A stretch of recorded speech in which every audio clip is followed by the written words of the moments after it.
এই পৃথিবীতে আল্লাহ তাআলা যত মাখলুক সৃষ্টি করেছেন, সব মাখলুককে আপনি যদি আঘাত দেন না, আঘাত দিলে প্রত্যেকটা মাখলুক চোখ দিয়ে পানি ফালাতে পারে, কাঁদতে পারে। কিন্তু এই আল্লাহ তাআলার সমস্ত মাখলুকগুলোর মধ্যে একটা মাখলুক, একটা জাত আছে যারা আঘাত পেলেও হাসতে পারে।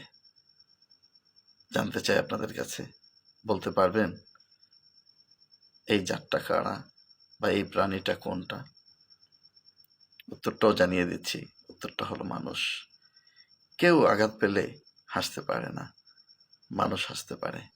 এই জন্য অনেক সময় আঘাত পেলেও হাসি, বুঝাইয়া দেই আমিও কিন্তু মানুষ, যার কারণে এখন আমি হাসতে পারি আঘাত পাওয়ার পরেও।